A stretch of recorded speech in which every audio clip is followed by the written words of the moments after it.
So it's 2 o'clock. So I will say, welcome everybody. I'm Veronica Reynolds. I'm the head of community relations at the New City Library. And I'm really thrilled to welcome back Evan Weiner. Evan's been with us several times to talk about history, sports, and a bunch of other topics.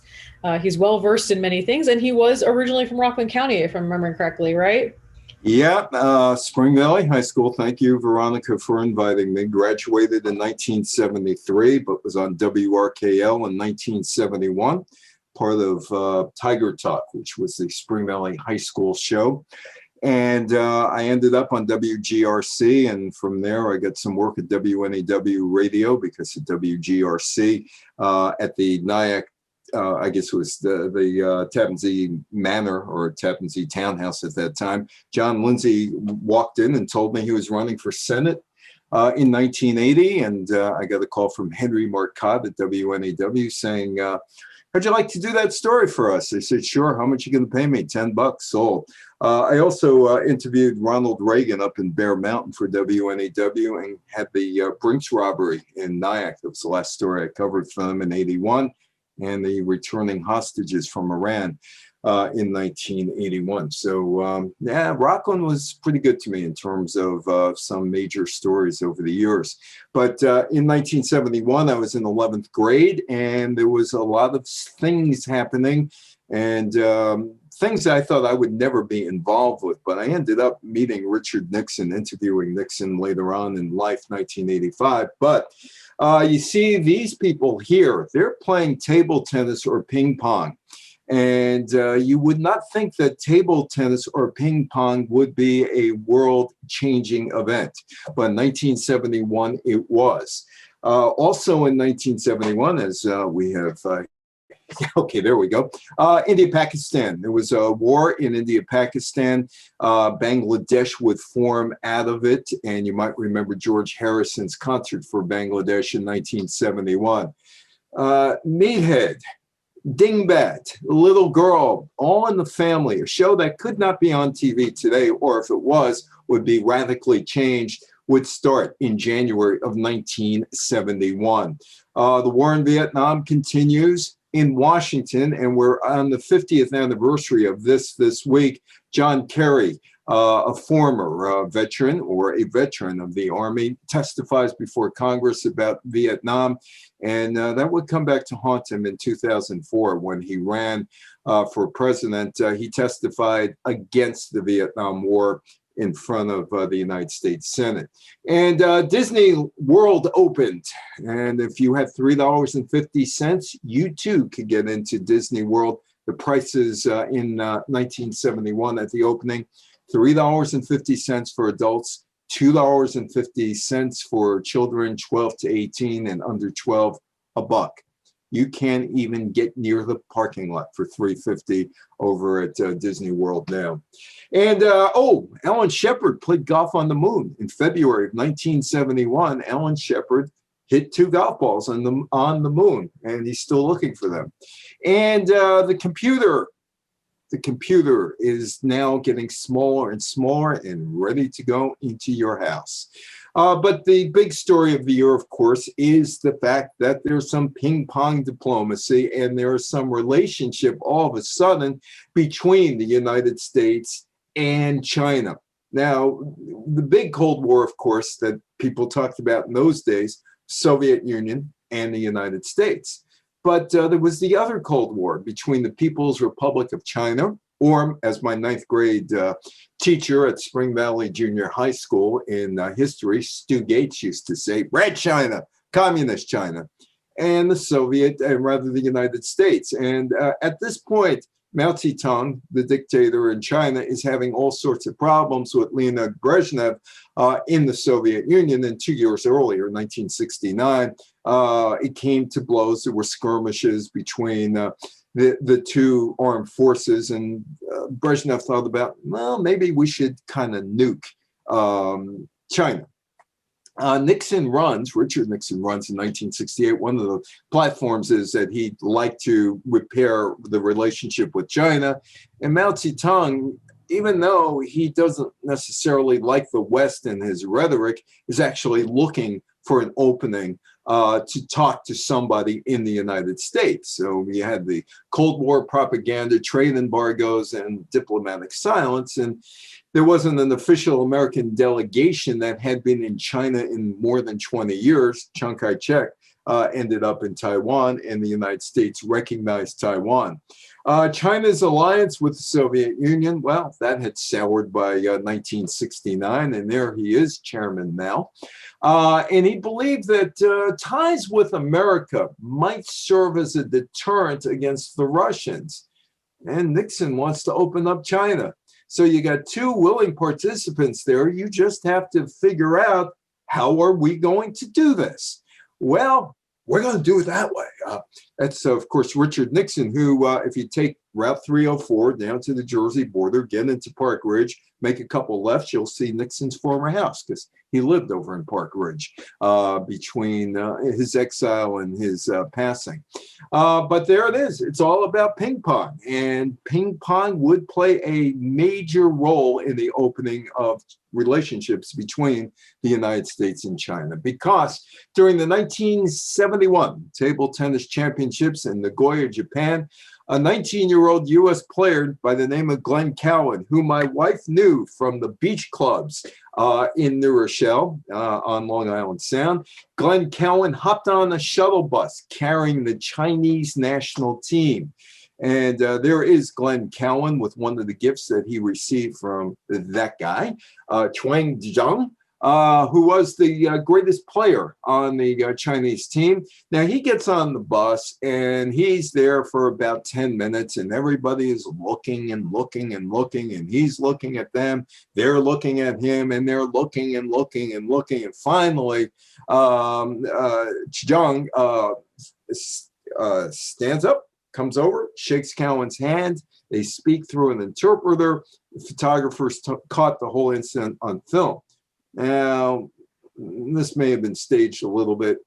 That's what some speculation was. Even Mao Zedong alluded to this at one point. The Chinese players, though, had arrived in Japan with strict orders. Do not have any kind of contact with the Americans. But upon learning of this gift exchange on the bus, Chairman Mao looked at it as a political opportunity. Zhang is not just a good table tennis player. He's a good diplomat as well. This is what he said, the Chinese player. We got nervous and nobody talked to him, explaining that the Chinese players were under strict instructions not to fraternize with the political enemy. He was on the bus for about 10 minutes and nobody came to talk to him. Now, the U.S. ping pong team was not exactly a world-class ping pong team. In fact, it was a ragtag team made up of really good players who got together, paid their own expenses to Japan, and participated in this tournament in Japan. They were the 24th ranked team in the world at the time, and they weren't considering any competition because they had to beg and borrow or maybe even steal money to get to Japan. So this is a big deal at this point. So here we got Cowan and the rest of the team becoming the most important American diplomats on the planet because of a handshake and exchange of gifts in this meeting on a team bus. And here's the team. Take a look at the team. They are in Peking. All compliments of Chairman Mao. Hey, come on down. You've won a trip to Peking, and you get to see the Great Wall of China. As the U.S. team was preparing to leave Nagoya and head back home, Chairman Mao shocked the world by inviting them to an all-expense-paid trip to China. After checking with the embassy, the American players accepted. And there they are. There's Cowan sitting there, bottom left on the bottom down there. They're there at the Great Wall of China, just hanging out, just chilling. The U.S. team spent 10 days traveling through the People's Republic of China. Everything was different from anything I'd ever seen, said Tim Bogan to the New York Times. The streets were different. The food was different. The people, of course, were different. The bicycles were different. But it leads to this, a meeting between Henry Kissinger on the left and Zhou Enlai on the right. Kissinger, of course, at this point is more than just a special advisor. I don't think he's Secretary of State at this point. I think he's still the advisor to Nixon, and Zhou Enlai is number 2 or number 3 in China. No, he was Secretary of State. So he goes to Peking and he arranges a presidential visit to China. Richard Nixon, I knew Nixon. I met Nixon in 1985. He was the arbitrator of the umpires' dispute with Major League Baseball. Richie Phillips, who is the head of the Umpires Association, told me the story about how Nixon came in. They're going nowhere. Major League Baseball is going nowhere with the umpires. And Richie says, hey, I got somebody for you. And Peter Ueberroth, Commissioner of Baseball, says, who? He said, Dick Nixon. Dick Nixon, get out of here. How do you know Dick Nixon? Well, Dick Nixon used to go down from Park Ridge down to Society Hill off the main line in Philadelphia to babysit to his grandkids, Julie and David Eisenhower, and Richie lived next door to them. So it was real easy for Richie to say, would you want to do this? And Nixon said, of course. And there is Time Magazine, first color photos, Yanks in Peking, China, a whole new ball game. Zhou Enlai, the Chinese premier, said, never before in history has a sport been so effectively used as a tool of international diplomacy. For Nixon, it was the week that changed the world. And in January of 1972, why is that man smiling? Well, he's smiling because he's meeting Mao Zedong. Nixon noted that the Chinese leaders took particular delight in reminding me that an exchange of ping pong teams had initiated a breakthrough in our relations. They seemed to enjoy the method used to achieve the result almost as much as the result itself. Perhaps the most fitting table tennis metaphor came courtesy of Chairman Mao himself. The little ball moves the big ball. And there is Cowan saying goodbye at that time to his newly found French gang. I think I could mediate. This is Cowan. Cowan is like 19, 20 years old at the time. I think I could mediate between Zhou Enlai and Nixon rather easy. But what Cowan couldn't do was handle his fame. A book, he wanted to write a book, never came about. He wanted to do a TV show, never came about. He turned to drugs. He became depressed and became forgotten for the most point. And here is a picture of table tennis. The Chinese team was virtually disbanded around 1965 with Chairman Mao deciding to have his little cultural revolution back in those days. The violent mass movement, which started actually in 1966, was to purge China of any taint of capitalism. Mao Zedong looked at the team and denounced the team because it put too much emphasis on winning, and the team would eventually disappear, including that guy. Table tennis was banned during the Cultural Revolution. Several top players killed themselves, but Zedong surfaced in 1971 for an exhibition match. He had been put away somewhere for 5 years and led the team to a world championship in Japan. And there is the happy couple, Mr. and Mrs. Mao Zedong. Jun Qing married Mao in November 1938, served as the inaugural First Lady of the People's Republic of China. Remember, Mao took over in 1949. And she was best known for playing a major role in the Cultural Revolution, where you had to read that little red book that Chairman Mao authored, informing the radical political alliance known as the Gang of Four.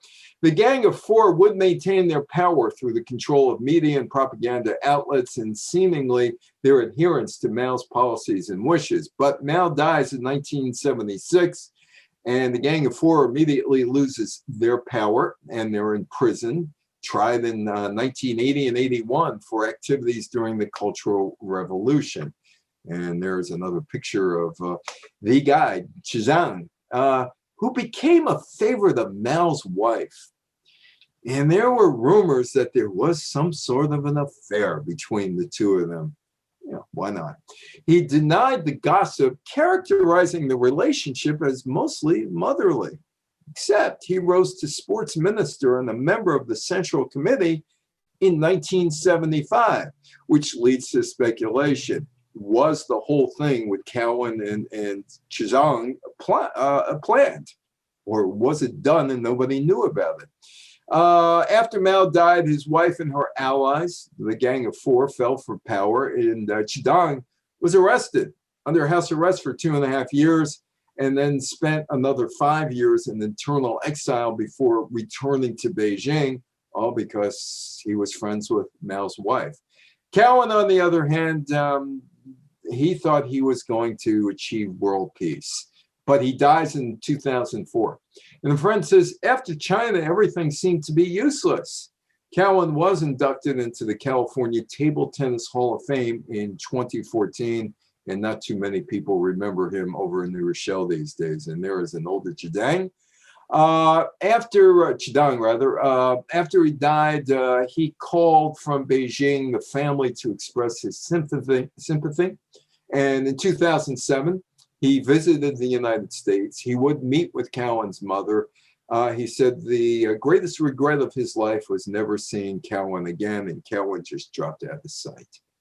Hey, there's the stretch. You know what the stretch is about, don't you? Richard Nixon's secretary, Rosemary Woods. There she is with her typewriter and her telephone and her tape machine and the missing, 17.5 minutes of tape? But she was an expert at stretching. She could stretch from one side of the desk to the other side of the desk. On February 14th, 1971, Richard Nixon installs a secret taping system in the White House, which would be the beginning of the end for Richard Nixon. But Nixon goes all criminal in 1971. Robert McNamara was the Secretary of Defense for John Kennedy and for Lyndon Johnson from 1961 to 1968, and is generally considered the architect of the Vietnam policy between 1961 and 1969, somehow convincing both John Kennedy and Lyndon Johnson that it would be in the best interest of America to stay and escalate troops in Vietnam. There was something called the Pentagon Papers, which you might remember, and you might have at the library. That book might be at the library. The Pentagon Papers were commissioned as a report on the political and military involvement of the United States in Vietnam. And it was commissioned by McNamara and those people running the Pentagon. The report covers the United States involvement from World War II to 1968 in Vietnam. After World War II, French, of course, are in Vietnam. It's a colony for the French. In 1954, the French pull out, partly because they have problems with other colonies like Algeria in Africa. The country splits in two, North Vietnam, Ho Chi Minh, South Vietnam, Diem, and the United States is slowly sending people to Vietnam. 1960, 61, 62, 63, 64, finally the Gulf of Tonkin resolution, August of 64, and Johnson had carte blanche, send as many troops as you want in there, and there was as many as 500,000 troops, men and women, in Vietnam by 1968. The report was commissioned in 67 by McNamara, who was the Secretary of Defense, and there are some of the troops in Vietnam, and there's this guy. This guy's name is Daniel Ellsberg, and he's still around. He's still living. He's out in California now, and this is around 1971 when Daniel Ellsberg decides he's going to, whatever he's going to do with his life, you know, if he releases the Pentagon Papers, it may make his life miserable, but he decides he's going to release the Pentagon Papers. Daniel Ellsberg was a government consultant who gained access to some of the classified documents and then leaked them to the New York Times in June of 1971. The reports revealed many large-scale attacks that the United States public was not aware of. The general feeling was the United States government had misled the public and withheld the truth. And there is a copy of the Pentagon Papers as published by the New York Times. Like I said, Veronica, you might have that in the library. Top-selling book back then by Bantam. When the Times was slapped with an injunction order to stop the publication, Ellsberg decides, you know what, it's the Times, I'll give it to the Washington Post. Not only will I give it to the Washington Post, I'll give it to 15 other newspapers. It'll be splattered all over the country, and somebody is going to print it before a court's going to knock them down, and somebody did. The case entitled New York Times versus the United States ultimately went all the way to the Supreme Court. And on June 30th, 1971, a 6-3 decision authorized the papers to print the Pentagon Papers without risk of government censure. Oh boy, this would open up a can of worms and create something called the plumbers. For leaking the Pentagon Papers, Ellsberg was charged with theft, conspiracy, and violations of the Espionage Act. And E. Howard Hunt is working for Dick Nixon at this point.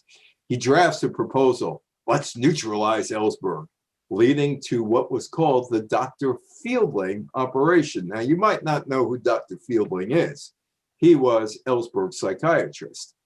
The plumbers are formed, and their first task under Hunt is to burglarize the office of Daniel Ellsberg's Los Angeles psychiatrist, Louis J. Fielding, in an effort to uncover evidence to discredit Ellsberg, who had leaked the Pentagon Papers. Hey, what's good for the goose, good for the gander, so thought Hunt.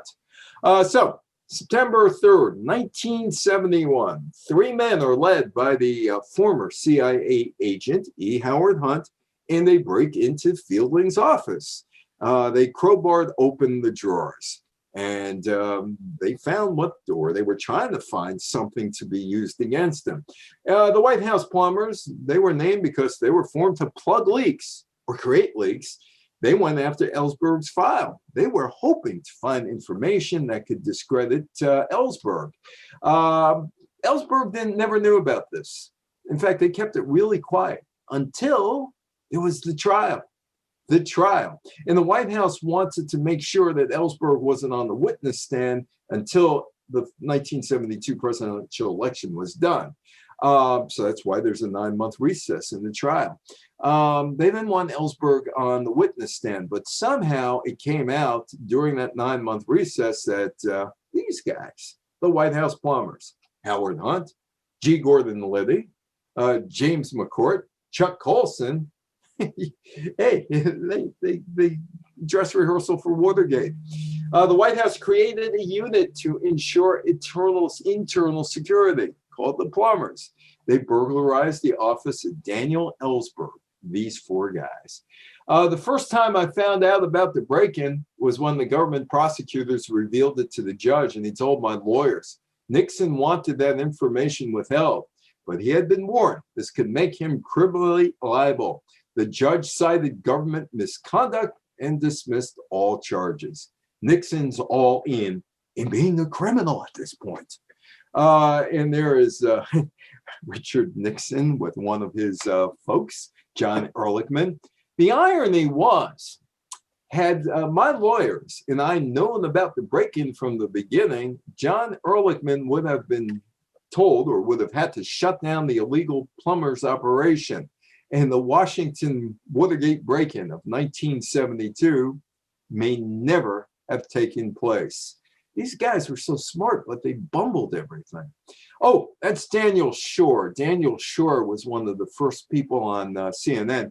And I did this talk down in Roseland, New Jersey, and the woman who was in the audience asked me a question afterwards. She said, didn't ask me a question. She said, you know, Daniel Schorr was my uncle? I said, no.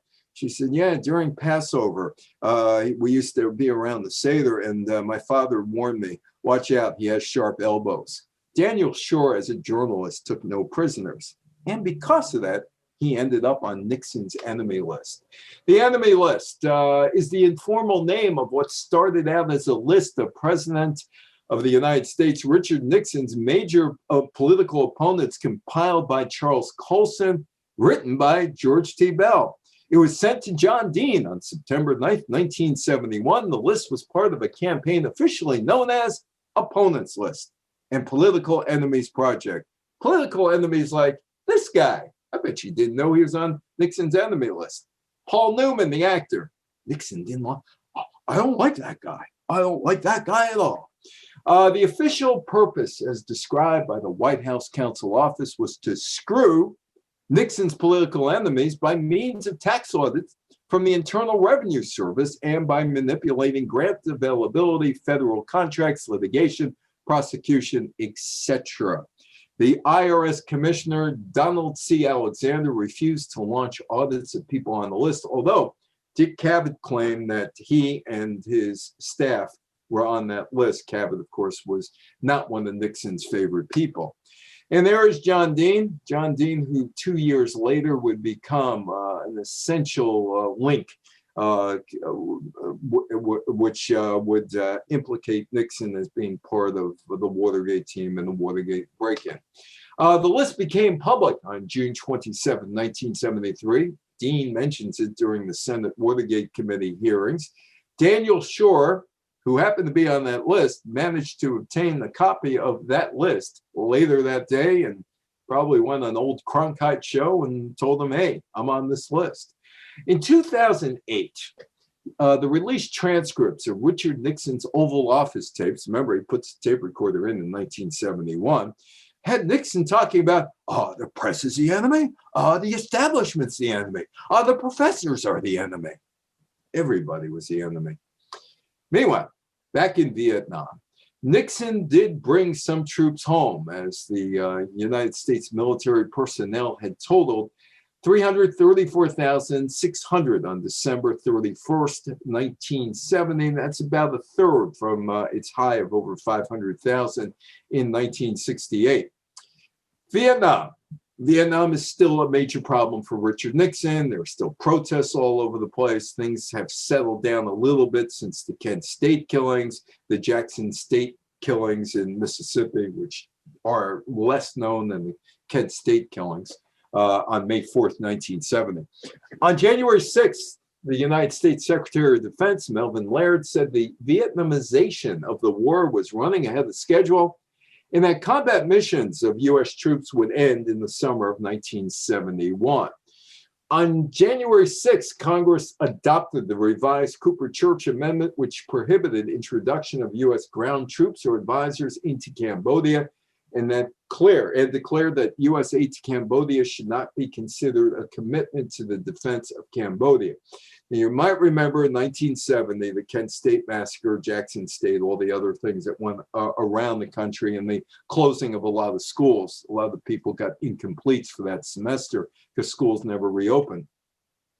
The thing that sparked the Kent State Massacre and massive protests was the United States bombing Cambodia, saying that they wanted to disrupt the Ho Chi Minh Trail.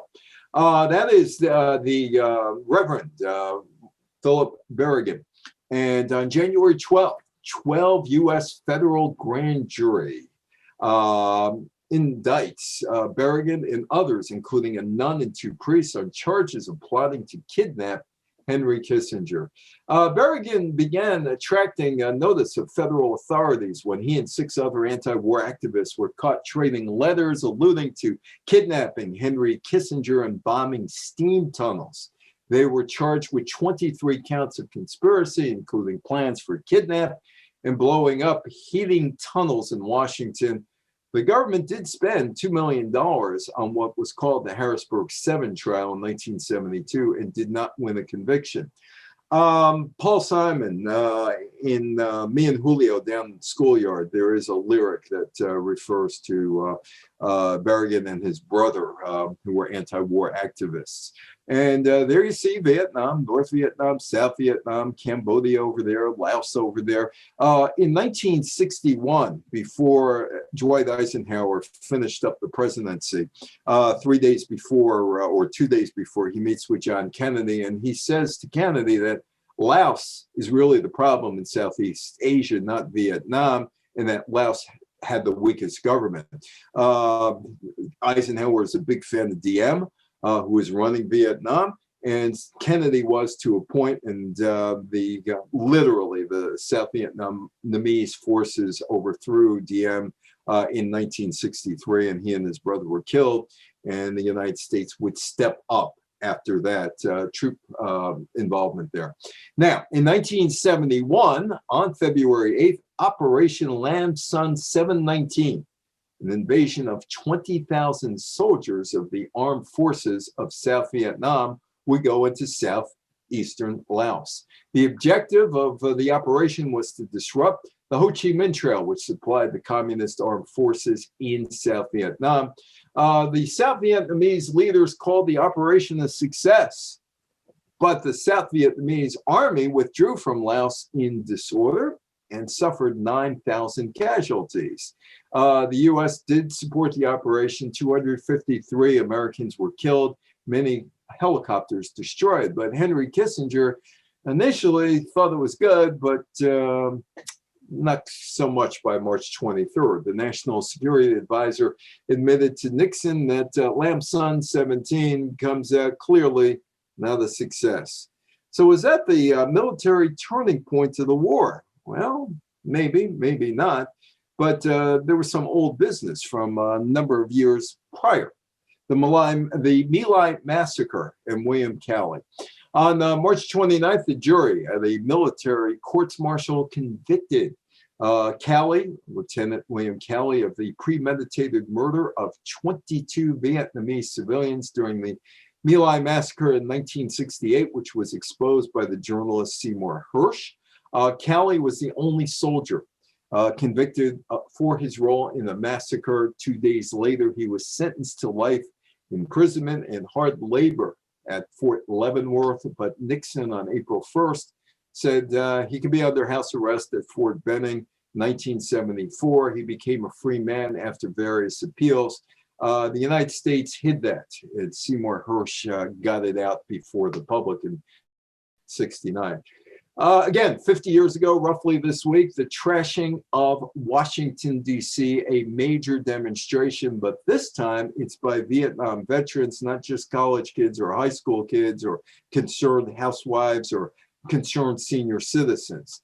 April 19th, 1971, Vietnam veterans against the war begin a 5-day demonstration in Washington, D.C. The protest is called Dewey Canyon Third in honor of the operation of the same name conducted in Laos, ended on April 23rd with about 1,000 veterans throwing their combat ribbons, helmets, uniforms onto the Capitol steps along with toy weapons. And John Kerry did more than just throw his whatever onto the Capitol steps. He appeared before a U.S. Senate committee April 22nd, which I believe is exactly 50 years ago, right? Speaking on behalf of a group called Vietnam Veterans Against the War. Kerry spoke of an investigation that resulted in 150 honorably discharged veterans testifying to war crimes committed in Southeast Asia. Not isolated incidents, but crimes committed on a day-to-day basis with the full awareness of officers at all levels of the command. And there are some of the demonstrators. Of course, Kerry was swift-boated in the 2004 presidential campaign, and a lot of that came from the anger of the Vietnam veterans and others for him testifying before the Senate in 1971. On April 23rd, the Vietnam veterans threw their medals on the west steps of the Capitol building to protest the Vietnam War. Then the anti-war protesters come in the next day, and they claim that 500,000 would march in Washington, D.C., making it the largest demonstration since the 1969 march, which Nixon kind of poo-pooed in 1969. And here are some of what's going on during the demonstrations. If the government won't stop the war, we'll stop the government. There was going to be a May Day protest in 1971. The May Day tribe sought to stop the United States government from functioning entirely, but the Capitol Police cracked down on them. They called for protests be stationed at 21 strategic points across the city where they would block traffic, make it impossible for federal employees to get to work. And William Kleindienst, who was the attorney general, said, hey, we'll put 5,000, 7,000 policemen, National Guardsmen all throughout the district. We could do that. We will do that. And we're going to stop all of this. Kleindienst admitted that he felt that this much force was not really necessary, calling the threats to shut down the government just a lot of hot air. The Pennsylvania Senator, Hugh Scott, said that Congress would not be intimidated. So here we are at 6 o'clock in the morning, May 2nd, the police rush into the protesters' encampment in the West Potomac Park over near Washington, D.C. The Nixon administration had revoked the campus permit, alleging that narcotics use and the threat of violence violated the permit. 15,000 people fled the camp, but the leaders vowed, hey, you know what? We're going to still rally. And there's Rennie Davis, who just passed away recently. He, a veteran of the Democratic National Convention in Chicago in 1968, one of the Chicago Seven, one of the organizers of what was going on in Washington. Davis charged that Nixon suspended the Constitution and that Nixon had perpetrated the threat of violence.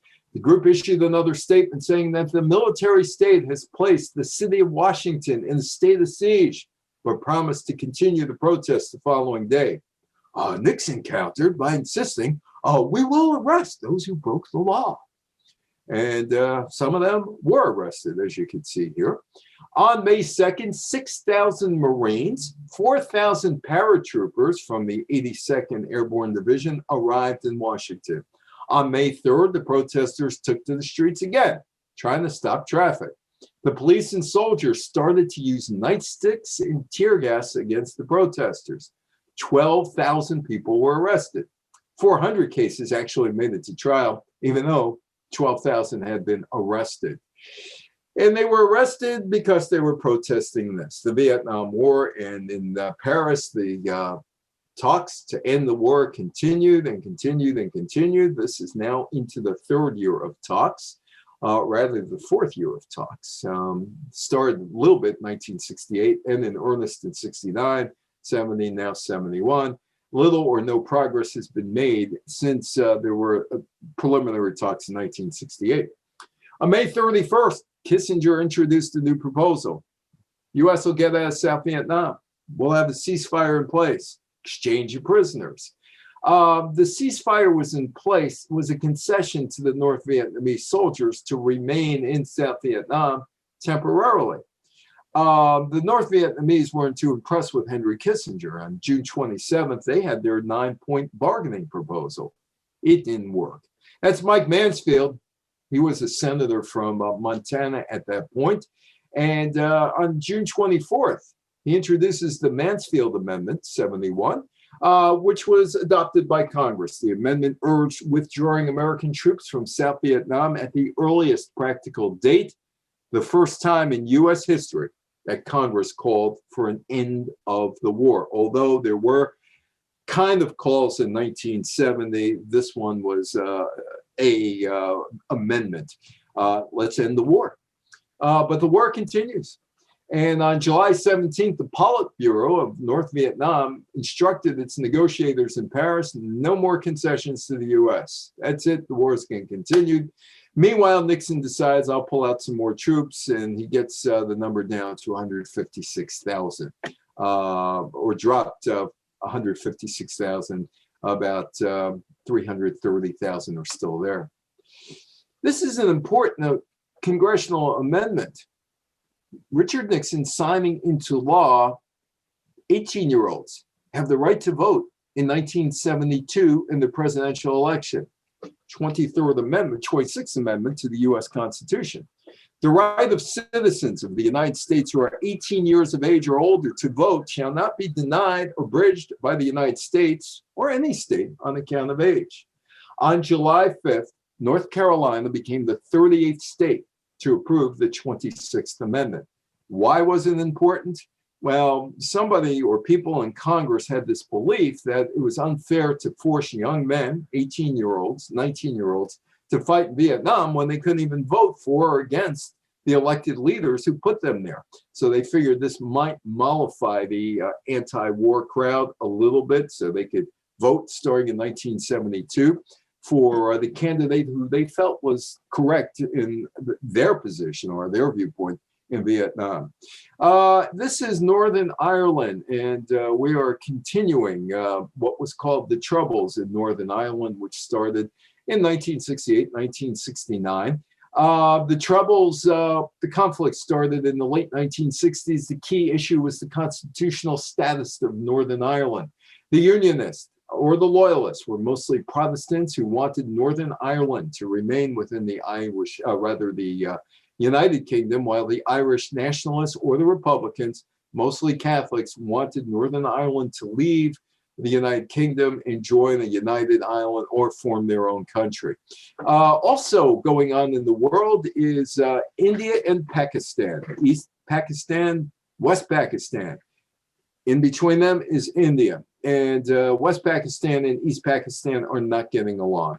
Indo-Pakistani relations deteriorated again when the civil war erupts in Pakistan, pitting the West Pakistani army against the East Pakistanis, demanding autonomy and later independence.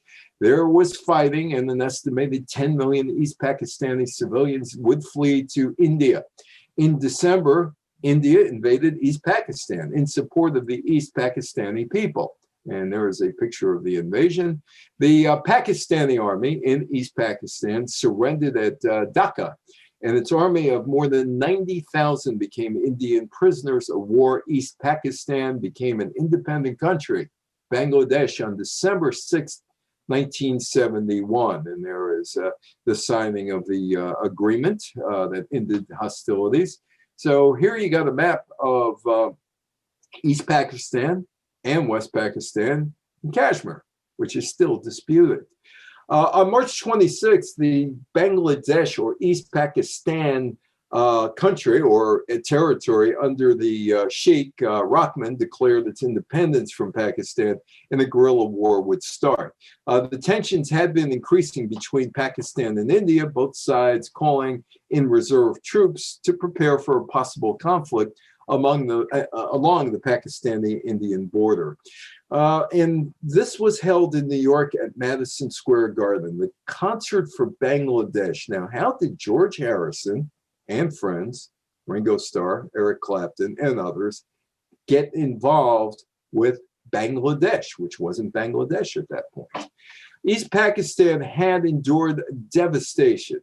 1970 cyclone. And the Bengalis' plight increased that March when there were torrential rains and floods, which flooded the region. Rolling Stone magazine claimed that up to 500,000 Bengalis had been killed by the cyclone, and that the Pakistani army subsequently campaign of slaughter under Operation Searchlight also killed about 250,000 civilians. So Ravi Shankar, who was George Harrison's friend, who got involved with George Harrison, said, hey, you know what? We got to do something there. Ravi Shankar was quoted, I was in a very sad mood having read all this news. I said, George, this is the situation. I know it doesn't concern you. I know you can't possibly identify. But while I talked to George, he was deeply moved, and he said, yes, I think we'll be able to do something. 1971. And the something was 2 concerts, Madison Square Garden. Well, it was supposed to raise a lot of money. Actually, really didn't. There's Eric Clapton and Jesse Ed Davis. Bangladeshi historian Farida Bajad noted the warmth and care and goodwill of the 1971 concert echoed all over the world, inspiring volunteers to approach UNICEF and offer their assistance, as well as eliciting private donation to the Bangladesh Disaster Fund. An album was supposed to come out and did come out with the proceeds going to Bangladesh, but it kind of never did. There were 2 Madison Square Garden shows, raised about $250,000 given to UNICEF's administrator, August 12, 1971. But most of the concert money and related album sales money never got to Bangladesh initially because of tax problems. And the guy who really broke up the Beatles, Alan Klein, who John, George, and Ringo thought, greatest thing going, we're going to get him to manage. And Paul McCartney said, I don't want any part of him. Mick Jagger told me, you don't want any part of him.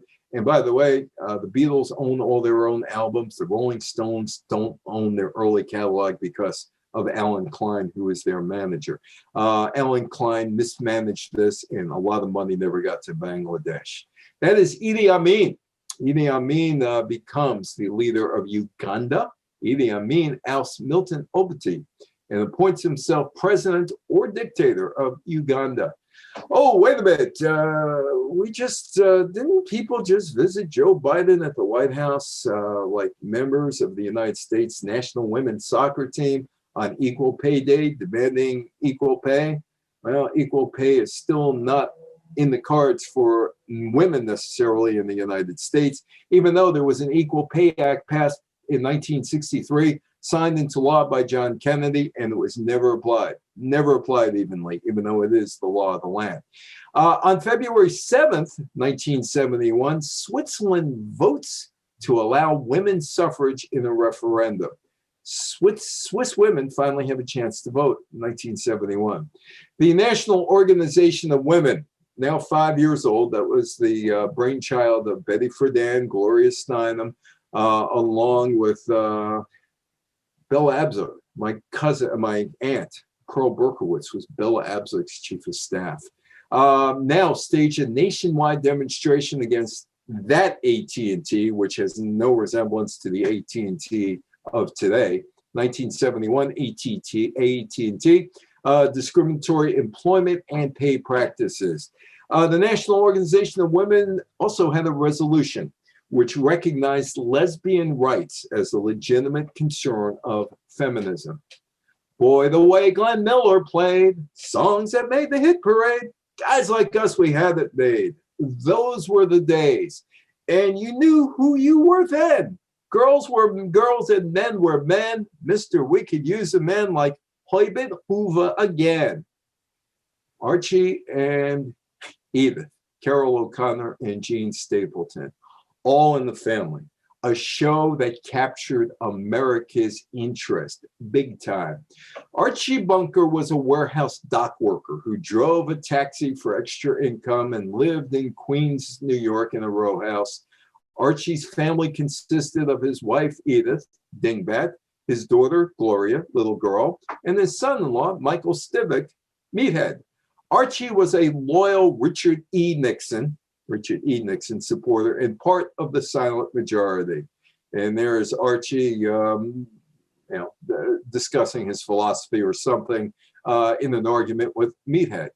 Racism, anti-Semitism, infidelity, homosexuality, women's liberation, rape, religion, miscarriages, abortion, breast cancer, the Vietnam War, menopause, impotence. Just some of the topics that All in the Family tackled. You know what? You probably couldn't get a lot of those subjects on situation comedies today on CBS, NBC, Fox, or ABC. Oh yeah, and there they were. There was the Kiss. Sammy Davis Jr. He had lost his briefcase in Archie's cab. Archie found it. They tracked down Sammy Davis Jr. Sammy is on the show, and at the end of the show, he says something like, Archie, you're the whitest man I have ever met, kissed him, and said goodbye. Norman Lear, who wrote the show, the idea for the show was Norman Lear, who had been a comedy writer, including the Colgate Comedy Hour back in the 50s, still alive. He's about 96, 97 years old, wanted to use Archie in the show to make racism and sexism look foolish. By the way, Mickey Rooney was the guy Norman Lear wanted before Carol O'Connor, Mickey Rooney. Archie related to those who felt stuck in dead-end jobs with little hope of upward mobility and who were similarly bewildered by the new rules of political correctness. Hey, there was even a draft campaign, Archie Bunker for president. I used to have one of those buttons. I don't know what happened to it. To some viewers, Archie was some sort of folk hero. They purchased Archie for president memorabilia, sympathized with his longing for the good old days. Archie was both the emotional center and target of its ridicule, his family. Also around in those days, Muhammad Ali. And here I am in 1983. The mic is pulled to me because I'm asking Ali a question at that time. Bob Trainer is there. Don Dunphy was the voice of boxing for more than 40 years. He did all sorts of fights on radio and TV, but the biggest assignment he got was the blow-by-blow, being the blow-by-blow announcer for what was maybe boxing's biggest night ever. March 8th, 1971, when Muhammad Ali took on Joe Frazier at Madison Square Garden in the fight of the century. And there I am interviewing Joe Frazier in the 1980s. Ira Burkhalter, the New York Times, eavesdropping on my conversation with Joe Frazier. The fight of the week, there is Don Dunphy, who is big on radio in the early days of TV. Dunphy didn't think the Ali fight with Frazier was the fight of the century. In fact, it probably wasn't even in his top 5 that he ever called on radio and TV. But he felt that it was probably the most spectacular boxing event ever held. And there is one of the blows that Frazier lands on Ali's jaw in that fight. Ali was a villain to some, hero to others because of his anti-Vietnam stance. And Frazier was a hero to those who supported this Vietnam War. Ali refused to be inducted in the military back on April 27, 1967 in Houston, Texas. He went in for swearing-in ceremonies, but he refused to answer his name or anything. He objected to the war. He was a conscientious objector. And while Frazier said, well, if I was asked, I might have served. Frank Sinatra was there. He was a photographer for Life magazine. My friend Shelley Saltman put together one of the broadcast packages. He would be one of Ali's promoters through 1979. And he made the mistake of having Burt Lancaster, who never did anything like this, being the analyst on the boxing feed that Shelley was in charge of. And Burt never shut his mouth, just didn't shut up. Everybody was at the Garden, said Dunphy. Frank Sinatra got in because he was taking pictures for Life magazine. Oh, it was a wonderful night. At the end of the night, Frazier would win. That's Arthur McCanty, who is the referee that night. I spent one lovely afternoon at his house overlooking the Atlantic Ocean on Long Island many years ago. The fight itself took a lot out of both Ali and Frazier. Ali won the early rounds, began to fade in the middle. Frazier knocked him down in the 11th and 15th rounds and won a unanimous decision. Ali came back to fighting in fall of 1970 through the back door. There was no athletic state commission in Georgia. He could get a license to box. He did. He beat Jerry Quarry, and the next fight was with Frazier at Madison Square Garden, the biggest spectacle ever. Ali in boxing. Ali went to the hospital after the bout to get x-rays on his jaw. Frazier spent some time in the hospital a month after the bout, but Frazier would be the undisputed heavyweight champion, and Ali would gain more and more and more popularity with the souring of people on the Vietnam War, and actually would become, by the time he would fight Frazier again and George Foreman, he would become a fan favorite and idolized around the world. And there is me and Ali in 1985. At that point, Muhammad Ali was down to a whisper. The Parkinson's had kicked in, and so did being hit in the head over 60,000 times. And that's my picture with Ali. The sad part about that day was he was signing autographs, and he had to be told how to spell his name. Dunphy, again, I think it was the greatest sports event of all time, up to that time anyway, bigger than the World Series, bigger than the Super Bowl or what. I just think that night we had two undefeated champions, both of them great fighters, Ali and Frazier, and that to me stands out. If you had $3.50, you could get into Walt Disney World. Now, Walt Disney World, strange as this may seem, had some of its foundations in the New York World's Fair in 1964 and 1965. Robert Moses called Disney in and said, take a look and see what works and doesn't work. Walt Disney tried It's a Small World After All, something my daughter absolutely hated and still hates to this day. She's in her 30s now. She hated it when she was 2 years old down there. And also, Mr. Lincoln was in the Illinois Pavilion, a robotic Lincoln who talked to you. And Walt expanded that out to a Hall of Presidents, and that ended up also in Disney World. It was called the Florida Project and was intended to present a distinct vision with an adverse set of attractions.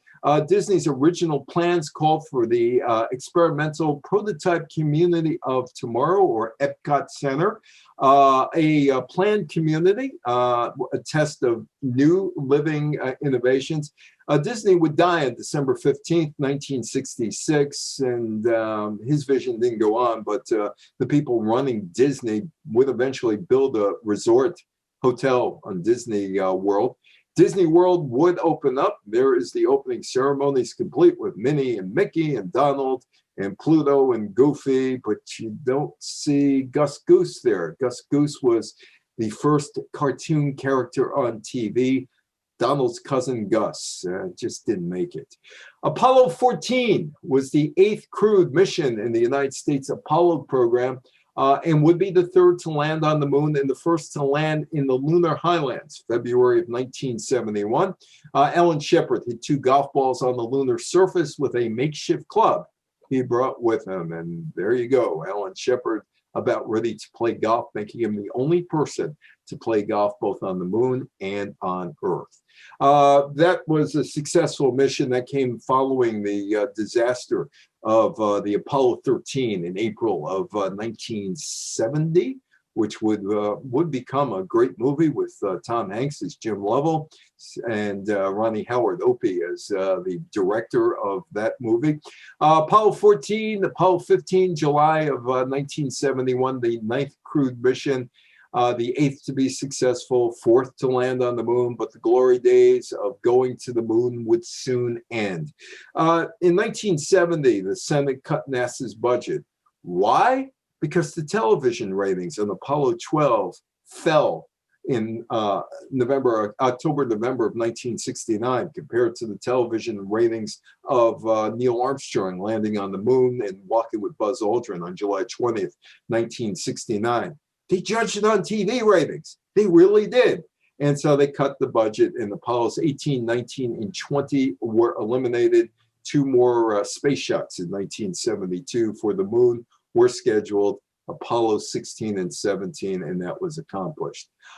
Announcing a new era of integrated electronics, the computer. The Intel 4004 is generally regarded as the first commercially available microprocessor. The first known advertisement for the 4004 is dated November 15, 1971, appearing in Electronic News.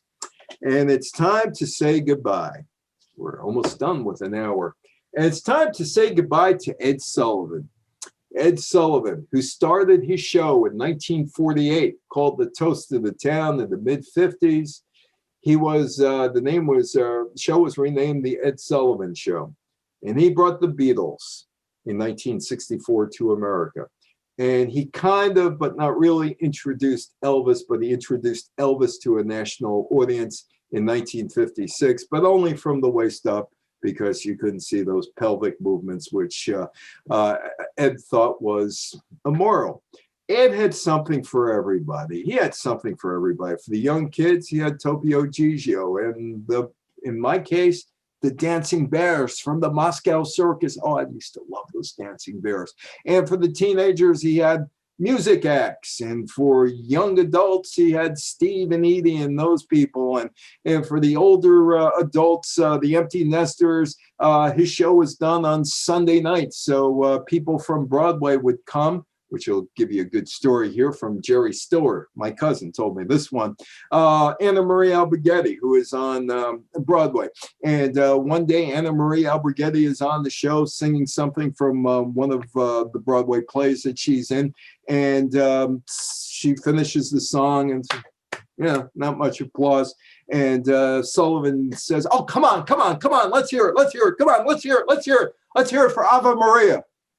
And he had Catskill acts on, the plate spinners and all that. And he had, for the seniors, he had Jimmy Durante and all of those people. So he had something for everything.